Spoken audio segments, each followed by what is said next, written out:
करते हैं, इस टॉपिक पे चर्चा करते हैं। और जो मैं आपको वीडियो बना रहा हूँ, आप देखेंगे कि अक्सर एग्ज़ाम में, अक्सर परीक्षाओं में 1 या 2 प्रश्न इस वीडियो से पूछा जाता है।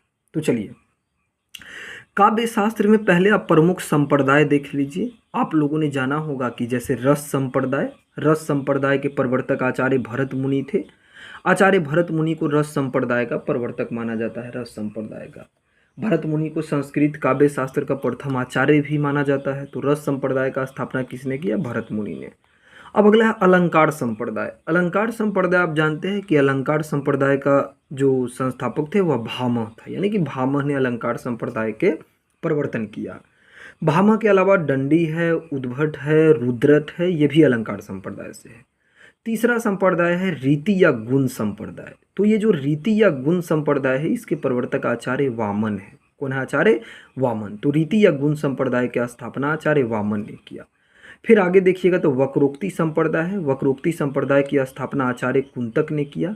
आचार्य कुंतक का संप्रदाय है वक्रोक्ति संप्रदाय। ध्वनि संप्रदाय को आचार्य आनंदवर्धन ने ध्वनि संप्रदाय का प्रवर्तन किया, स्थापना किया। अगला है औचित्य संप्रदाय। इसके जो संस्थापक आचार्य थे क्षेमेंद्र, यानी कि औचित्य संप्रदाय को किसने लाया? क्षेमेंद्र ने। तो ये 6 संप्रदाय हुए और 6 संप्रदाय के जो प्रवर्तक आचार्य हुए मैंने आपको बताया।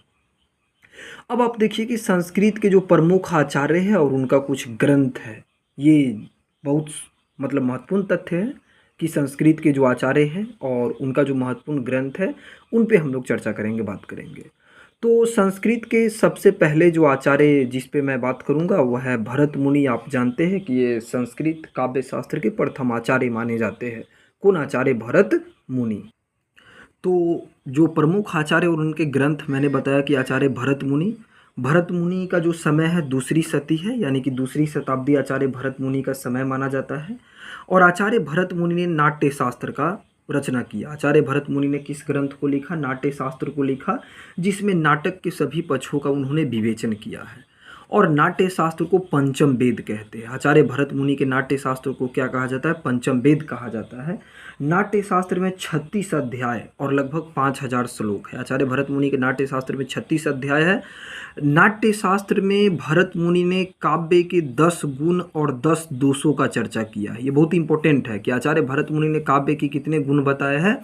10 गुण। और कितने दोषों की चर्चा की है? 10 दोषों को।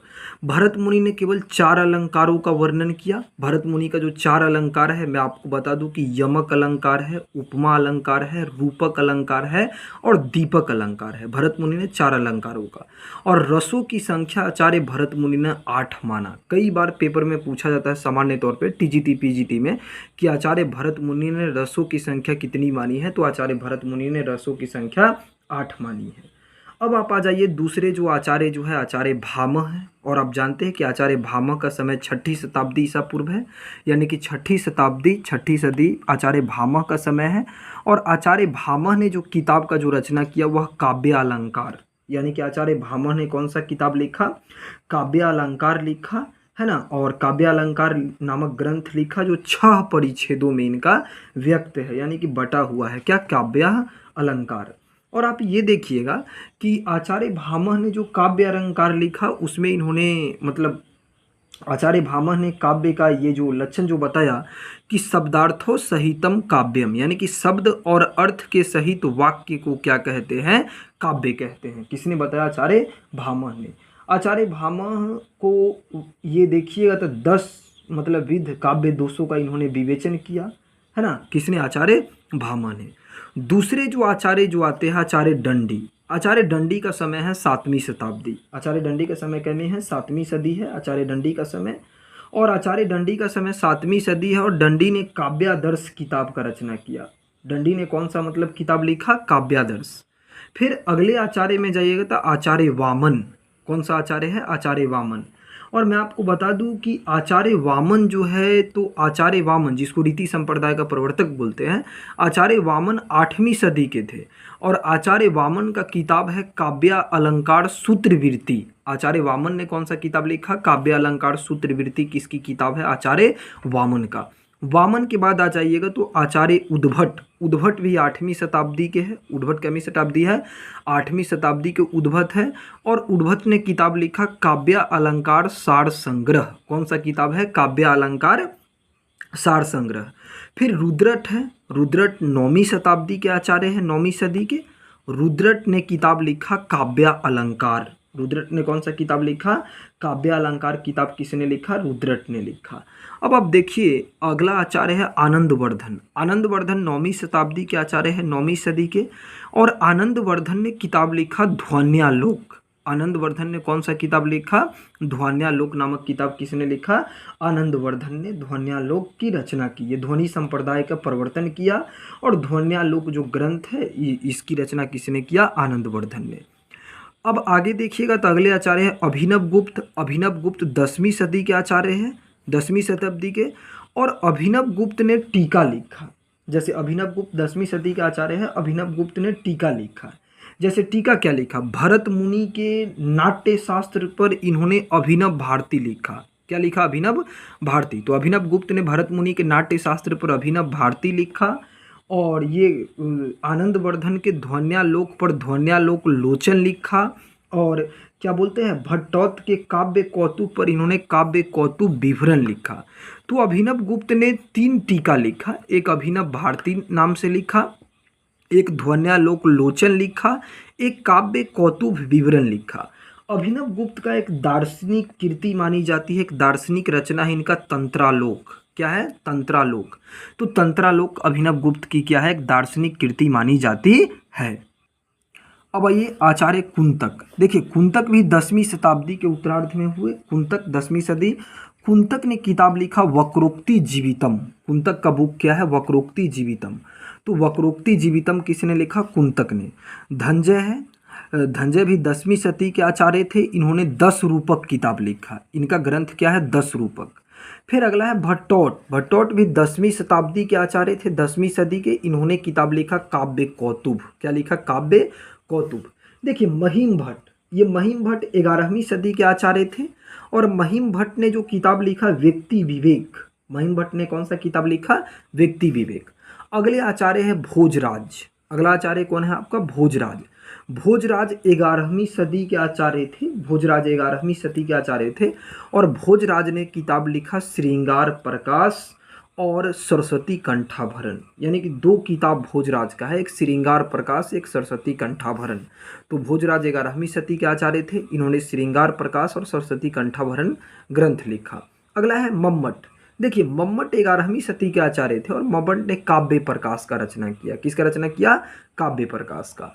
अगले आचार्य है क्षेमेंद्र। क्षेमेंद्र भी आपको 11वीं सदी के आचार्य थे। क्षेमेंद्र का ग्रंथ है औचित्य विचार चर्चा, कवि कंठाभरण, सुवृत्त तिलक और दशा अवतार चरित। यानी कि 4 ग्रंथ है। क्षेमेंद्र का समय 11वीं सदी। क्षेमेंद्र का किताब औचित्य विचार चर्चा, कवि कंठाभरण, सुवृत्त तिलक और दशा अवतार चरित। ये किसकी रचना है? क्षेमेंद्र के। फिर क्षेमेंद्र पर से अगला आचार्य में आइए रुय्यक। अगले आचार्य आपको कहना है रुय्यक। तो रुय्यक आपको 12वीं सदी के आचार्य थे। और रुय्यक ने किताब लिखा अलंकार सर्वस्व। क्या लिखा? अलंकार सर्वस्व। फिर अगला है सुभाकर मित्र। सुभाकर मित्र भी आपको 12वीं सदी के आचार्य थे। इन्होंने अलंकार रत्नाकर नाम से किताब लिखा। अगला है हेमचंद्र। देखिए हेमचंद्र भी 12वीं सदी के आचार्य थे। इन्होंने काव्य अनुशासन नामक ग्रंथ लिखा। कौन सा ग्रंथ लिखा? काव्य अनुशासन। फिर अगले आचार्य देखिएगा रामचंद्र गुणचंद्र। तो रामचंद्र गुणचंद्र जो है ये 12वीं सदी के आचार्य थे और इन्होंने नाट्य दर्पण लिखा। कौन सा किताब लिखा? नाट्य दर्पण। तो रामचंद्र गुणचंद्र 12वीं शताब्दी के नाट्य दर्पण लिखे। अगले है आचार्य आपको शारदा तनय। शारदा तनय आपको 13वीं सदी के आचार्य थे और इन्होंने भाव प्रकाशन लिखा। कौन सा किताब लिखा? भाव प्रकाशन। फिर देखिए जयदेव का नाम आप लोगों ने सुना होगा, जिन्होंने गीत गोविंद का रचना किया। जयदेव ये 13वीं शताब्दी के आचार्य थे। इन्होंने चंद्रालोक किताब लिखा। जयदेव 13वीं शताब्दी में कौन सा किताब लिखे? चंद्रालोक। आचार्य विश्वनाथ है, जिनका कथन है रसात्मकम वाक्यम काव्यम, बड़ा फेमस है। आचार्य विश्वनाथ 14वीं सदी के आचार्य थे और 14वीं सदी के। और विश्वनाथ ने साहित्य दर्पण किताब लिखा। कौन सा किताब लिखा? साहित्य दर्पण। देखिए अगले आचार्य है विद्याधर। ये जो विद्याधर थे ये भी 14वीं शताब्दी के आचार्य थे और इन्होंने किताब लिखा एकावली। कौन सा किताब लिखा? एकावली। अगला की मतलब आचार्य देखिएगा तो विदानाथ है, ये भी 14वीं शताब्दी के आचार्य थे। प्रताप रुद्र यशो भूषण किताब लिखे। भानुदत्त, भानुदत्त 14वीं शताब्दी के आचार्य थे, इन्होंने रस मंजरी और रस तरंगिणी किताब लिखा। भानुदत्त भी 14वीं शताब्दी के आचार्य थे। रस मंजरी और रस तरंगिणी की रचना किसने किया? भानुदत्त ने। फिर अगला आचार्य देखिएगा रूप गोस्वामी। अगला आचार्य आपका क्या है? रूप गोस्वामी। रूप गोस्वामी ने किताब लिखा उज्ज्वल नीलमणि। रूप गोस्वामी कौन सा किताब लिखे? उज्ज्वल नीलमणि का रचना रूप गोस्वामी ने किया। और रूप गोस्वामी 16वीं सदी के आचार्य थे। कितवीं शताब्दी के? 16वीं सदी के। अप्पय दीक्षित, आप लोगों ने नाम सुना होगा। अप्पय दीक्षित ये भी 16वीं सदी के आचार्य थे। वृत्तिवर्तिका, इनका पहला किताब क्या है? ग्रंथ वृत्तिवर्तिका। फिर एक ग्रंथ है चित्र मीमांसा। चित्र मीमांसा के बाद है कुवलयानंद। तो अप्पय दीक्षित 16वीं सदी के आचार्य थे। वृत्तिवर्तिका, वृत्तिवर्तिका पर से चित्र मीमांसा, चित्र मीमांसा पर से कुवलयानंद, ये सब किसका ग्रंथ है? अप्पय दीक्षित। देखिए अब अंतिम आचार्य मैं आपको बताता हूँ, पंडित राज जगन्नाथ। ये पंडित राज जगन्नाथ 17वीं शताब्दी के आचार्य थे। इन्होंने रस गंगाधर किताब लिखा। कौन सा किताब लिखा? रस गंगाधर। तो पंडित राज जगन्नाथ 17वीं शताब्दी में इन्होंने रस गंगाधर किताब लिखा। पंडित राज जगन्नाथ का एक वाक्य बड़ा फेमस है, आप लोग पढ़े होंगे, रमणीयार्थ प्रतिपादकम काव्यम, आचार्य जगन्नाथ। तो पंडित राज जगन्नाथ 17वीं शताब्दी के आचार्य थे। इन्होंने रस गंगाधर नामक क्या किया? ग्रंथों का रचना किया, संस्कृत के ग्रंथ लिखे। तो आज मैंने आपको संस्कृत के आचार्य, उनके ग्रंथ, उनका आचार्यों का कालक्रम के बारे में बताया। अगर ये वीडियो आपको बेहतरीन लगती है, इसी तरीका के आपको और वीडियो चाहिए तो आप नीचे कमेंट बॉक्स में कमेंट करें। लेकिन मैं आपको जो पढ़ाऊँगा वो काफ़ी ऑथेंटिक होगा, वही पेपर में पूछा जाएगा, है ना दोस्तों। मैं ये चीज़ कहूँगा, जो ऑथेंटिक चीज़ है उन चीज़ों को पढ़िए, जो प्रमाणिक पुस्तकों को पढ़िए। जब तक आप 4-5 अच्छी अच्छी किताबें नहीं पढ़िएगा, आपसे कभी कोई एग्ज़ाम आप क्वालिफाई नहीं कर सकते हैं। आपको मूल टेक्स्ट बुक पढ़ना पड़ेगा। आपको आचार्य रामचंद्र शुक्ल की किताब को बार बार पढ़िए, डॉक्टर बच्चन सिंह की किताब को पढ़िए, रामस्वरूप चतुर्वेदी को पढ़िए। देखिए कॉन्सेप्ट जब क्लियर रहेगी तो एग्ज़ाम निकलेगा और